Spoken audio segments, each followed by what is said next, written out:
Hi hello welcome to Jitendra IAS academy YouTube channel. ఈరోజు ఈ వీడియోలో మనము రీసెంట్గా వచ్చినటువంటి రెండు కరెంట్ అఫైర్స్ సంబంధించినటువంటి అంశాలను చర్చించడం జరుగుతుంది. అందులో ఒకటి వచ్చేసి ఇంపాక్ట్ ఆఫ్ కోవిడ్-19 on youth employment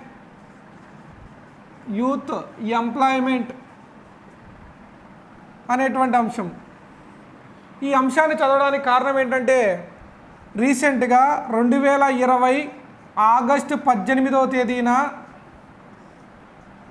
ILO international labour organisation మరియు ఏషియన్ డెవలప్మెంట్ బ్యాంక్ అనే ఈ రెండు సంస్థలు కలిపి ఒక ఉమ్మడి నివేదికను రిపోర్ట్ ఇచ్చినాయి. దేని మీద అంటే కరోనా ప్రభావము యూత్ ఎంప్లాయ్మెంట్ పైన, అంటే ముఖ్యంగా ఏసియా మరియు పసిఫిక్ ప్రాంతంలో ఉన్న యువత పైన కరోనా ప్రభావం ఏ విధంగా ఉంది అని నివేదికనివ్వడం జరిగింది ఈ ILO మరియు ADB కలిపి.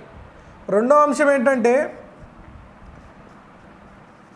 ప్రధానమంత్రి అధ్యక్షత వహించినటువంటి కేంద్ర మంత్రిమండలి రీసెంట్గా భారతదేశంలో నేషనల్ రిక్రూట్మెంట్ ఏజెన్సీని ఏర్పాటు చేస్తున్నట్టు ప్రకటించింది. ఎప్పుడు అంటే 2020 ఆగస్టు 20వ తేదీన ఈ కేంద్ర మంత్రిమండలి జాతీయ నియామకాల సంస్థను ఏర్పాటు చేస్తున్నట్టు ప్రకటించింది. ఈ రెండు అంశాలను ఈ వీడియోలో చర్చించడం జరుగుతుంది. ఫస్ట్, ఇంపాక్ట్ ఆఫ్ కోవిడ్-19 on youth employment in Asia మరియు Pacific region. Asia and Pacific region అంటే ఏసియా మరియు పసిఫిక్ ప్రాంతంలో యువత పైన కరోనా ప్రభావము ఏ విధంగా ఉంది అనేటువంటి అంశాన్ని ఈ అంతర్జాతీయ సంస్థలైనటువంటి ILO మరియు ILO అంటే ఇంటర్నేషనల్ లేబర్ ఆర్గనైజేషన్ మరియు ADB అంటే ఏషియన్ డెవలప్మెంట్ బ్యాంక్ రెండూ కలిసి ఒక నివేదికను ఇవ్వడం జరిగింది. ఆ నివేదిక ప్రకారము యువత యొక్క ఉపాధి పైన కరోనా ప్రభావం ఏ విధంగా ఉంది అనేటువంటి అంశాన్ని మనం చూస్తే, ఫస్ట్ యువత అంటే ఇక్కడ 15 సంవత్సరాల నుండి 24 సంవత్సరాల వయసున్న వారిని యువతగా తీసుకుంటాం, యూత్.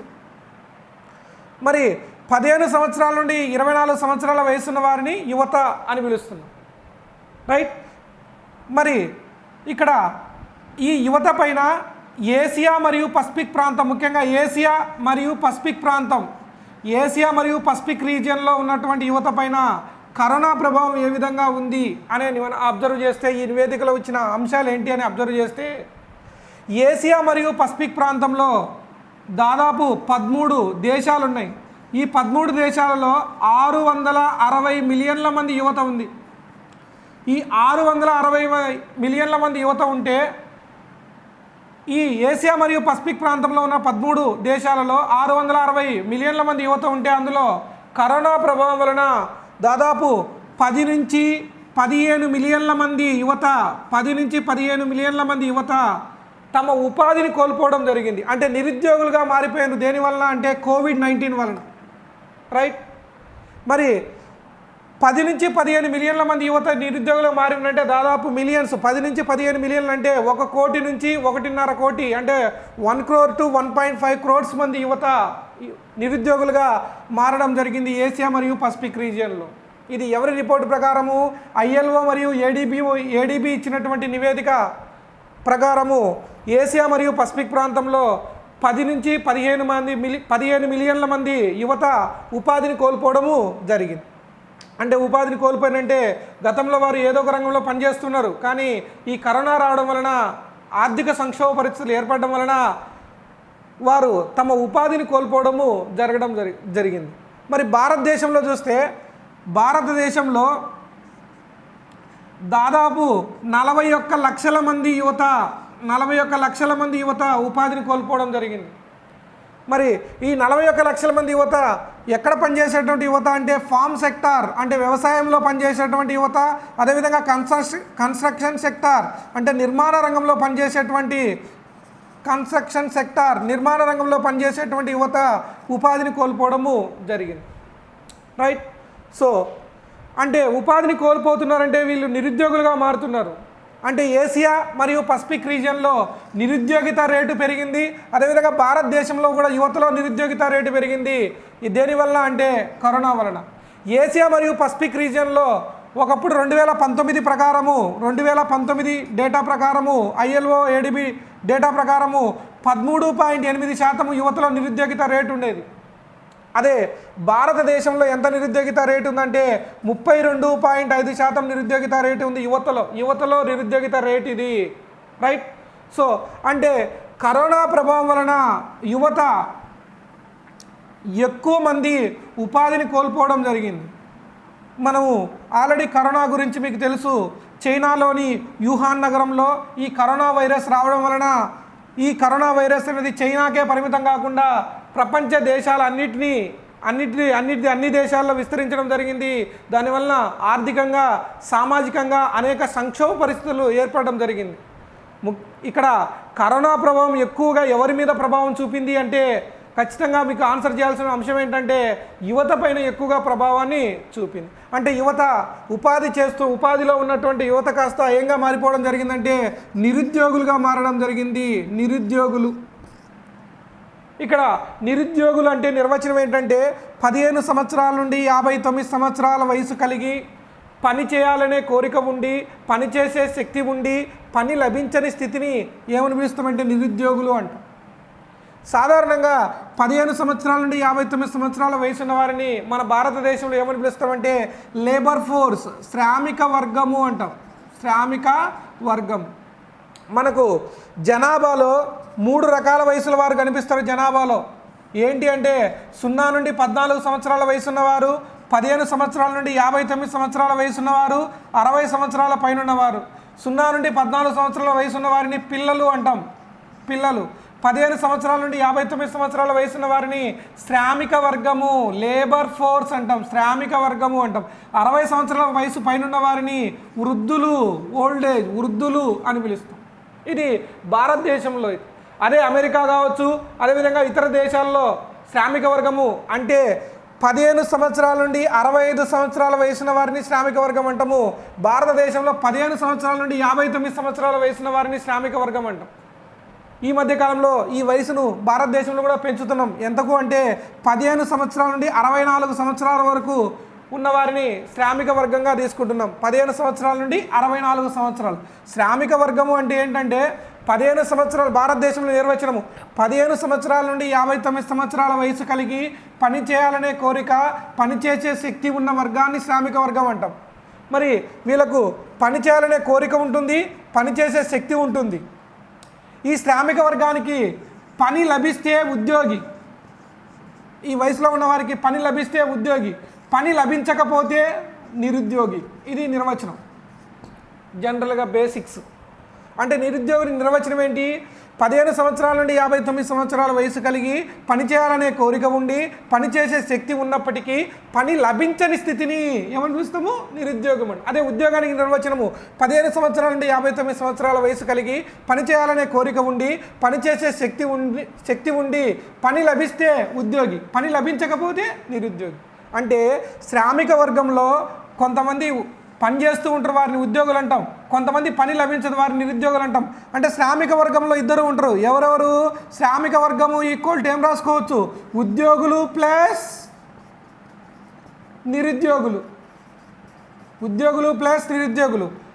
ఇక్కడ శ్రామిక వర్గం అంటే 15 నుంచి 59 సంవత్సరాల వయసు ఉన్న వారిలో పనిచేసేవారు ఉంటారు, పని చేయని వారు ఉంటారు. పని చేస్తే ఉద్యోగులు, పని చేయకపోతే నిరుద్యోగులు.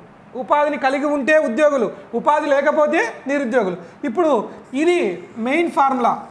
దీని నుంచి నాకు నిరుద్యోగులకు ఫార్ములా కావాలి. నిరుద్యోగులు ఈక్వల్ టు ఏం రాసుకోవచ్చు అంటే నిరుద్యోగులు ఈక్వల్ టు ఏం రాసుకోవచ్చు అంటే శ్రామిక వర్గము మైనస్ ఉద్యోగులు. శ్రామిక వర్గము మైనస్ ఉద్యోగులు. ఇది నిరుద్యోగానికి సంబంధించినటువంటి బేసిక్స్ అంశాలు, రైట్.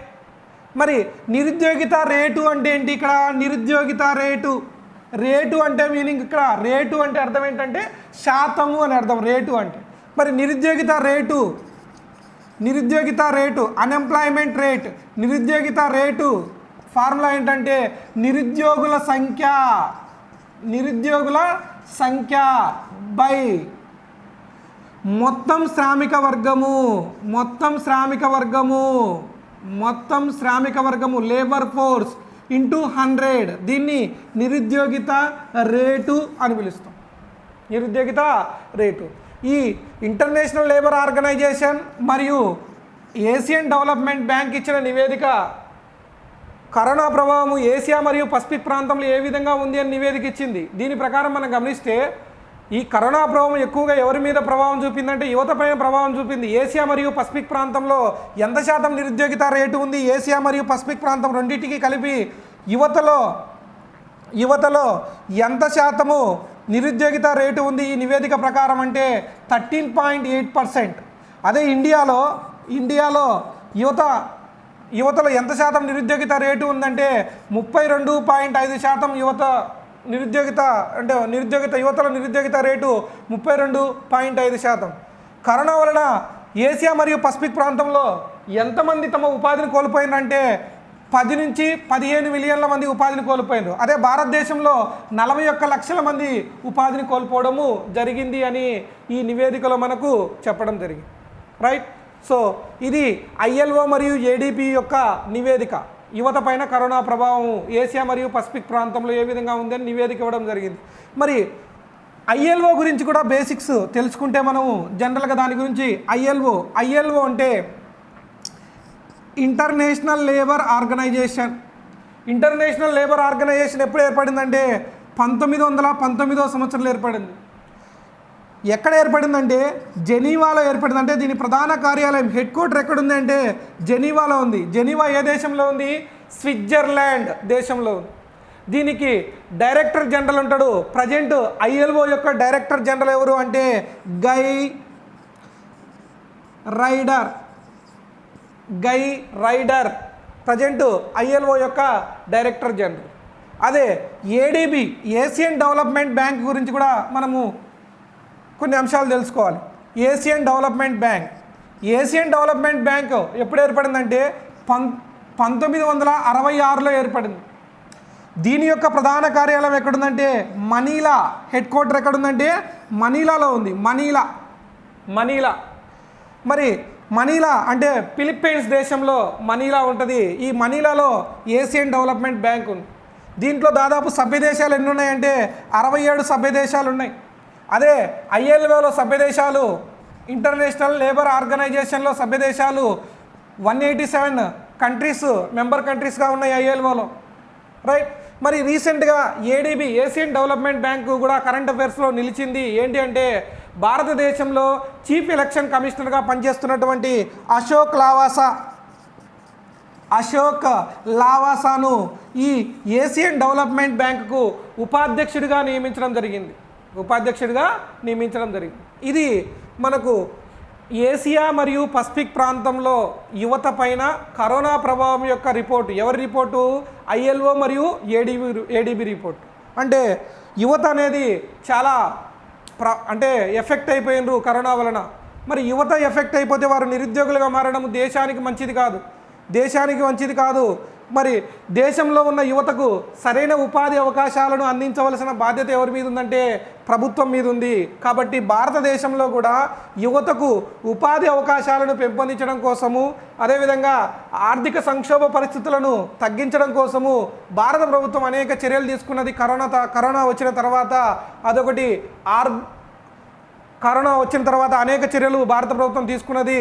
అందులో ముఖ్యంగా ఆత్మనిర్భర్ భారత్ అని, అదేవిధంగా గరీబ్ కళ్యాణ్ యోజన అని, అదేవిధంగా రీసెంట్గా 2020 సంవత్సరంలో ఒక స్వయం ప్రతిపత్తి గల సంస్థను 2020 ఆగస్టు 20వ తేదీన భారత ప్రభుత్వము అంటే కేంద్ర మంత్రిమండలి ఒక నిర్ణయం తీసుకోవడం జరిగింది. ఏంటి ఆ నిర్ణయం అంటే నేషనల్ రిక్రూట్మెంట్ ఏజెన్సీని నియమించింది.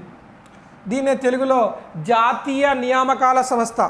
2020 ఆగస్టు 20వ తేదీన ప్రధానమంత్రి అధ్యక్షతన కేంద్ర మంత్రిమండలి ఈ కేంద్ర మంత్రిమండలి జాతీయ నియామకాల సంస్థను ఏర్పాటు చేస్తున్నట్టు ప్రకటించింది. మరి ఎందుకు జాతీయ నియామకాల సంస్థను ఏర్పాటు చేయాలి? రైట్. దానివల్ల ఉపయోగాలు ఏంటి అనే అంశాన్ని మనం అబ్జర్వ్ చేస్తే సాధారణంగా మనకు సెంట్రల్ గవర్నమెంట్ జాబ్స్ కేంద్ర ప్రభుత్వ ఉద్యోగాలకు నియామకాలు చేపట్టడానికి అనేక సంస్థలు ఏజెన్సీలు ఉన్నాయి. అందులో ఒకటి ఆర్ఆర్బి అని, రైల్వే రిక్రూట్మెంట్ బోర్డు అని, అదేవిధంగా ఐబిపిఎస్ అని బ్యాంకింగ్ ఉద్యోగాలను చేపట్టేటువంటి సంస్థ ఇది. అదేవిధంగా స్టాఫ్ సెలక్షన్ కమిషన్ ఎస్ఎస్సి అని అనేక రకాల సంస్థలు ఉన్నాయి. అనేక రకాల సంస్థలు తమ సంస్థల్లో ఉన్న వేకెన్సీలను ఫిల్ చేసుకోవడానికి ఇవి ఏం చేస్తాయంటే ఎగ్జామ్ కండక్ట్ చేస్తాయి. అందులో టైర్ 1 ఎగ్జామ్ అని, టైర్ 2 ఎగ్జామ్ అని, టైర్ 3 అనే ఎగ్జామ్స్ అని ఉంటాయి ఇందులో, రైట్. అదేవిధంగా ఇక్కడ మీరు గమనిస్తే భారతదేశంలో ఈ కేంద్ర ప్రభుత్వ సంస్థలు అంటే నియామక సంస్థలు 1.25 లక్షల వేకెన్సీలను ప్రతి సంవత్సరము 1.25 లక్షల ఉద్యోగాలను నియామకాలు చేపడితే దానికి భారతదేశంలో 2.5 నుంచి 3 కోట్ల మంది యువత అప్లై చేసుకుంటుంది. ప్రతిసారి అంటే నోటిఫికేషన్ వచ్చిన ప్రతిసారి ఈ అభ్యర్థులు అప్లై చేసుకోవాలి. అదేవిధంగా 3 tier 1, tier 2, tier 3 exams qualify కావాలి, రైట్. ఇదన్నీ ఒక లాంగ్ ప్రాసెస్. దీన్ని అంటే ఈ 1.25 లక్షల ఉద్యోగాలు ప్రతి సంవత్సరం 1.25 లక్షల ఉద్యోగాలను రిక్రూట్మెంట్ చేయడానికి ఈ ఏజెన్సీలకు ఎంత సమయం పడుతుందంటే దాదాపు 12 నెలల నుంచి 18 నెలల సమయం పడుతుంది. అంటే ఇక్కడ మీరు గమనించాల్సిన అంశం ఏంటంటే కేంద్ర ప్రభుత్వ ఉద్యోగాలను నియామకాలు చేపట్టే సమయంలో రకరకాల పరీక్షలు ఉంటాయి. అంటే వేరు పరీక్షలు ఉంటాయి, వేరు సిలబస్ ఉంటుంది. అదేవిధంగా ప్రతిసారి ప్రతి నోటిఫికేషను అంటే ఈ సంస్థలకు సంబంధించినటువంటి నోటిఫికేషన్ వచ్చిన వెంటనే వేరుగా అప్లై చేసుకోవాల్సినటువంటి పరిస్థితి అభ్యర్థులకు ఉంది. అదేవిధంగా సమయం ఎక్కువగా తీసుకుంటున్నారు. ఈ లోపాలన్నిటినీ తగ్గించడానికి కేంద్ర ప్రభుత్వము ఒక విప్లవాత్మకమైన మార్పును తీసుకురావడం జరిగింది. ఏంటి ఆ విప్లవాత్మకమైన మార్పు, అదేవిధంగా గొప్ప సంస్కరణ ఏది అంటే national recruitment agency. National recruitment agency అసలు ఎలా ఉంటుంది, దీని స్ట్రక్చర్ ఎలా ఉంటుంది అంటే జాతీయ నియామకాల సంస్థ అనేది ఒక స్వయం ప్రతిపత్తి గల సంస్థ. దీనికి అధ్యక్షుడు ఉంటాడు, అదేవిధంగా సభ్యులు ఉంటారు. ఈ జాతీయ నియామకాల సంస్థకు అధ్యక్షుడు ఎవరు అంటే కేంద్ర ప్రభుత్వంలో పనిచేసేటువంటి కార్యదర్శి హోదా కలిగినటువంటి వ్యక్తి దీనికి అధ్యక్షత వహిస్తాడు. అంటే చీఫ్ సెక్రటరీ కావచ్చు, దానికి సంబంధించిన సెక్రటరీస్ అనేది అధ్యక్షుడు వహిస్తారు, రైట్. అదేవిధంగా సభ్యులు ఎవరు అంటే గతంలో మనము కేంద్ర ప్రభుత్వం ఉద్యోగాలకు సంబంధించినటువంటి కొన్ని సంస్థలు నియామక సంస్థల గురించి చెప్పాము. ఐబిపిఎస్, ఆర్ఆర్బి, ఎస్ఎస్సి, ఇలా సంస్థలకు నియామక సంస్థలకు సంబంధించినటువంటి ప్రతినిధులు రిప్రజెంటేటివ్స్ దీంట్లో జాతీయ నియామకాల సంస్థలో సభ్యులుగా ఉంటారు. మరి ఇది ఏర్పాటైన తర్వాత ఏం చేస్తుందంటే ఎన్ఆర్ఏ జాతీయ నియామకాల సంస్థ ఏర్పాటైన తర్వాత ఏం చేస్తుందంటే ప్రతి సంవత్సరము 2 సార్లు ఈ జాతీయ నియామకాల సంస్థ కామన్ ఎంట్రన్స్ టెస్ట్ నిర్వహిస్తుంది. Common entrance test. ఈ కామన్ ఎంట్రన్స్ టెస్ట్ అనేది కేంద్ర ప్రభుత్వానికి సంబంధించినటువంటి non executive post group B and C పోస్టులకు సంబంధించినటువంటి అంటే కేంద్ర ప్రభుత్వం నాన్ ఎగ్జిక్యూటివ్ పోస్ట్ అన్ని ఉద్యోగాలకు ఒకే ఎంట్రన్స్ టెస్టును నిర్వహిస్తుంది ఈ ఎన్ఆర్ఏ. మరి ఇది సంవత్సరంలో ఎన్నిసార్లు నిర్వహిస్తుంది? ఈ కామన్ ఎంట్రన్స్ టెస్ట్ అంటే 2 సార్లు నిర్వహిస్తుంది. మరియు ఒకసారి అభ్యర్థి కామన్ ఎంట్రన్స్ టెస్ట్ ఎగ్జామ్ రాయడానికి ఫస్ట్ ఓటీపీఆర్ చేసుకోవాలి.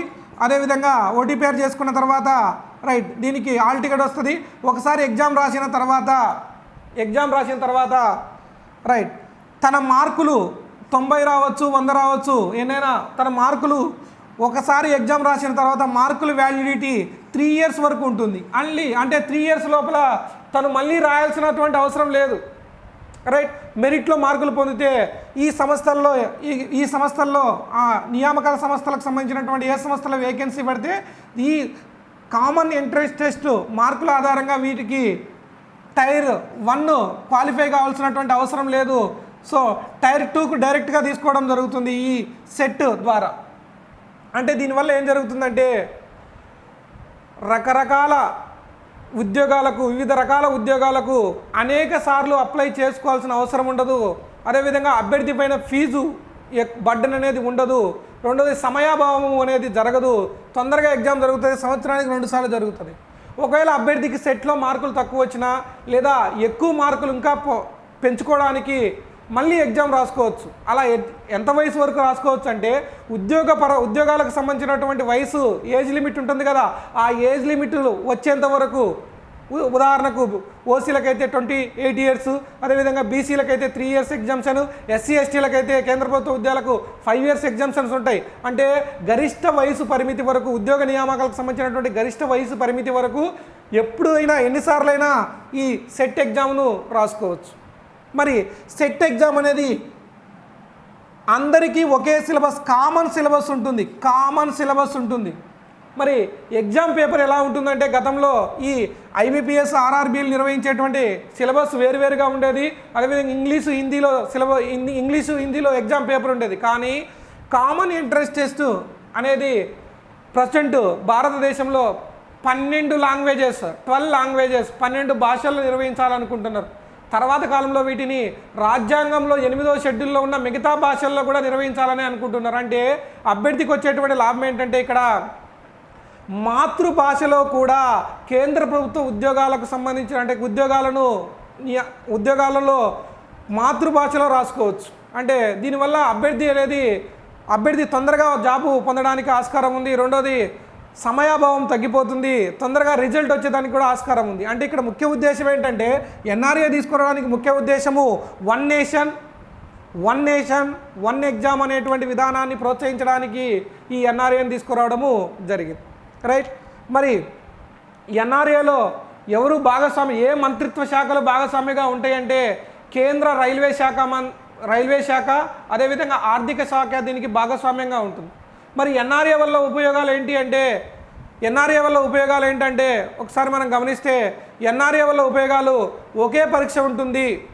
రెండోది ఫీజు ఒకే ఫీజు ఉంటుంది. అంటే వివిధ పరీక్షలు వివిధ రకాల ఫీజులు కట్టాల్సిన అవసరం లేదు, ఒకే ఫీజు ఉంటుంది, ఒకే సిలబస్ ఉంటుంది, అదేవిధంగా క్వశ్చన్ బ్యాంక్ కూడా అందిస్తారు. అందరికీ కామన్ ఎంట్రన్స్ సిలబస్ సంబంధించినటువంటి క్వశ్చన్ బ్యాంకును కూడా అందిస్తారు. అదేవిధంగా ఎగ్జామ్ సెంటర్స్ను మనం గమనిస్తే ప్రతి భారతదేశ వ్యాప్తంగా 1000 జిల్లాకు ఒక ఎగ్జామ్ సెంటర్ను ఏర్పాటు చేయాలని ప్రభుత్వము తెలియజేయడం జరిగింది. జిల్లాకు ఒక ఎగ్జామ్ సెంటర్ను కూడా అభివృద్ధి చేస్తాము. దేశవ్యాప్తంగా 1000 ఎగ్జామినేషన్ సెంటర్స్ని ఏర్పాటు చేస్తున్నాం. అదేవిధంగా 117 ఆస్పిరేషనల్ డిస్టిక్ సంబంధించినటువంటి డిస్టిక్లో కూడా ఈ ఎగ్జామ్ సెంటర్స్ను నిర్వహించడం జరుగుతుంది. ఆ ఆస్పిరేషనల్ డిస్టిక్స్లో ఉన్నటువంటి అభ్యర్థులకు ఏవైనా సందేహాలు వస్తే ఆ సందేహాలను నివృత్తం చేసుకోవడానికి కాల్ సెంటర్లను కూడా ఏర్పాటు చేస్తున్నట్లు ప్రభుత్వము ప్రకటించింది. రైట్. ఒకవేళ అభ్యర్థులు ఎక్కువగా ఉంటే డిస్టిక్స్లో ఎగ్జామ్ సెంటర్లను పెంచడానికి కూడా ప్రభుత్వము సూచనాప్రాయంగా తెలియజేయడము జరిగింది. రైట్. అది నేషనల్ రిక్రూట్మెంట్ ఏజెన్సీ వల్ల వచ్చేటువంటి ఉపయోగాలు. సో థ్యాంక్ యూ అండి.